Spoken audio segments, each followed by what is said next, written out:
வணக்கம் ஃப்ரெண்ட்ஸ், நம்ம மொழிநாள் சிச்சாட் யூடியூப் சேனலுக்கு உங்களை அன்போடு வரவேற்கிறேன். உன் ஃப்ரெண்டுக்கு ஆபத்துன்னு ஒருத்தன் வந்து சொன்னதும் ஜேம்ஸ் வேகமாக கிளாஸ் ரூமை விட்டு ஸ்கூல் கிரவுண்டுக்கு ஓடினார். இருட்டாகிட்டதுனால நிசப்தமாக இருந்த மொத்த ஸ்கூலில் ஒரு பக்கம் மட்டும் கூச்சல் சத்தம் கேட்டுச்சு. ஜேம்ஸ் அங்கே ஓடி போய் பார்க்கவும் ஒரு 7-8 பேர் சேர்ந்து பிரீத்பாலை படுத்த வாக்கில் தூக்கிட்டு போக, சைடில் 2 பேர் ட்ரம்ஸ் அடிச்சுக்கிட்டும் ஏதோ கல்யாண ஊர்வலம் மாதிரி ஒருத்தன் பின்னாடி போயிட்டு இருந்தாங்க. ஜேம்ஸ் முன்னாடி போய் அவங்கள நிறுத்த ட்ரை பண்ணாரு. ஆனா அவனும் கேலி பேசிக்கிட்டு கண்டுக்காம போக, ஜேம்ஸ் இவங்கள வழி நடத்திட்டு முன்னாடி போன அந்த பைல்வான் கிட்ட போய் நின்னாரு. என்ன பண்றீங்க எல்லாரும், எங்க அவனை தூக்கிட்டு போறீங்கன்னு ஜேம்ஸ் கேட்டாரு.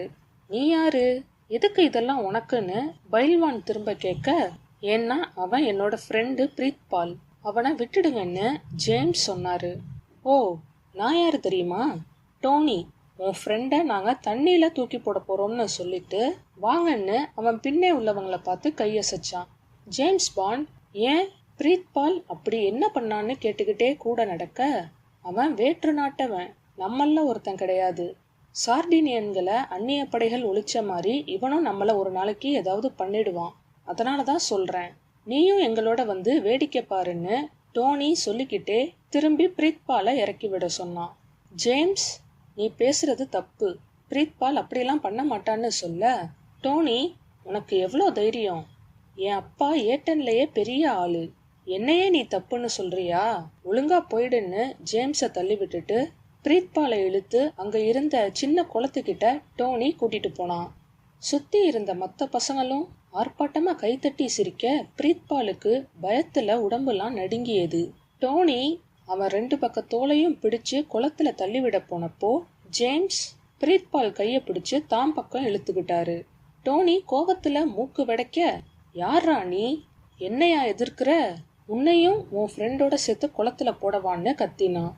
உன் இஷ்டம், உன்னால முடிஞ்சதை செய், இங்க இருக்க அவங்க எல்லார விடவும் என் ஃப்ரெண்டு ரொம்ப நல்லவன், நீ தேவையில்லாம பிரச்சனை பண்றேன்னு ஜேம்ஸ் சொன்னாரு.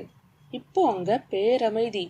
ஏன்னா யாரோ ஒரு சின்ன பையன் டோனிக்கிட்டேயே இவ்வளோ தைரியமா பேசுறானேங்கிற ஆச்சரியம் அங்க நின்ன பசங்களுக்கு. டோனிக்கு தாங்க முடியல. இது வரைக்கும் யாரும் அவன்கிட்ட மறுத்து பேசினதே கிடையாது. அவன் என்ன சொல்றானோ அதுதான் எப்பவும் நடக்கும்.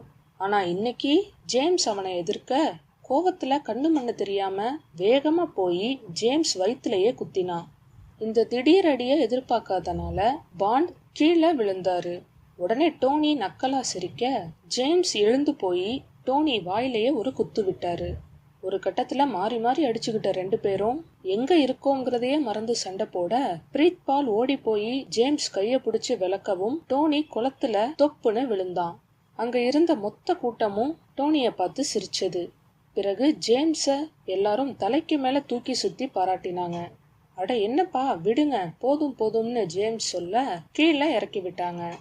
எங்க யாருக்கும் டோனிய பிடிக்காது, ஆனா அவனுக்கு சப்போர்ட் பண்ணலனா அவன் அப்பா கிட்ட சொல்லி ஏதாச்சும் பண்ணிடுவேன்னு மிரட்டுவான்.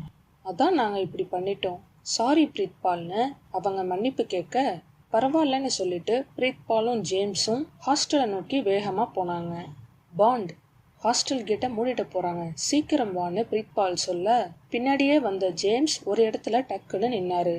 என்னடா வா போலாம்னு பிரீத்பால் திரும்பி பார்க்கவும், நான் சொன்னேன்ல அன்னைக்கு ஒரு பில்டிங்குள்ள போனேன், பயங்கரமா இருந்துச்சுன்னு, அது இதான்னு ஜேம்ஸ் கை காமிச்சாரு. அதுவாடா இது, என்னவோ வழியெல்லாம் தெரியாது, எப்படியோ தப்பிச்சு ஓடி வந்தேன்னு சொன்னேன்னு பிரீத்பால் கேட்க, இல்லடா இன்னைக்கும் அதே மாதிரி இருட்டில் பார்க்கவும் நல்ல அடையாளம் தெரியுது, இது அதே பில்டிங் தான்னு ஜேம்ஸ் சொன்னாரு. சரி, இப்போ ஆராய்ச்சி பண்ண டைம் இல்லை, வா நேரமாகுதுன்னு பிரீத்பால் சொல்ல, இல்லை நீ போ, நான் அப்புறம் வரேன்னு ஜேம்ஸ் சொல்லவும் சீக்கிரம் வாடான்னு சொல்லிட்டு பிரீத்பால் கிளம்பிட்டான். ஜேம்ஸ் மெதுவா அந்த கட்டடத்தை நெருங்கி கதவு கிட்ட போனாரு. அன்னைய மாதிரி இப்போ திறக்க முடியல, அப்படின்னா உள்ள யாரோ இருக்காங்கன்னு யோசிச்சுக்கிட்டே ஜேம்ஸ் கட்டடத்தை சுத்தி வந்தாரு. ஒரு இடத்துல ஷட்டர் வச்சு மூடின ஜன்னல் தெரிய, அதோட தான் முகத்தை வச்சு அழுத்தி இடுக்கு வழியா பாண்டு பார்த்தாரு.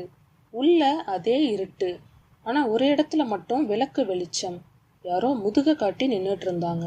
ஜேம்ஸ் இன்னும் உத்து பார்க்க அந்த உருவம் கிரே கலர் ஷர்ட் போட்டிருப்பது தெரிஞ்சது. ஜேம்ஸுக்கு இப்போ தான் சந்தேகப்பட்டது சரின்னு புரிஞ்சுது. திடீர்னு கதவு திறக்கிற சத்தம் கேட்க ஜேம்ஸ் அங்கிருந்து நகர போகவும் உள்ள இருந்து ஆளு வெளியே வரவும் சரியா இருந்துச்சு. உடனே பாண்ட் கீழே குனிஞ்சு தான் ஷூ லேஸ கட்டுறது மாதிரி நடிச்சாரு. அப்புறம் மெல்ல நிமிர்ந்து எழுந்தாரு. எதிரில் நின்ன ஆள் என்னவோ அவரை சாதாரணமா தான் பார்த்தான். ஆனா ஜேம்ஸுக்கு அது சிரிப்பது போல இருந்துச்சு. காரணம், அந்த ஆளோட வாயில இருந்து 2 பக்க காது வரை நீளமா கத்தியால கிழிச்ச தழும்பு பெருசா இருந்துச்சு. அவரோட ட்ரெஸ்ஸும் அவரை மாதிரியே முரட்டுத்தனமா இருந்துச்சு. எவ்வளோ நேரம் தான் அப்படி சும்மாவே நிக்கிறதுன்னு ஜேம்ஸ் அந்த ஆளை பார்த்து லேசா சிரிக்க, அப்பவும் அவர் முகத்துல எந்த சேஞ்சும் இல்லை.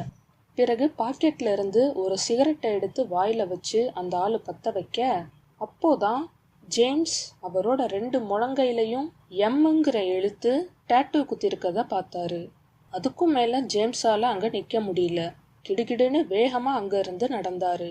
ஆனா இன்னமும் அந்த ஆளோட பார்வை தான் முதுகையே தொலைச்சிட்டு இருக்கத திரும்பி பார்க்காமலே ஜேம்ஸால உணர முடிஞ்சுது. Thank you friends.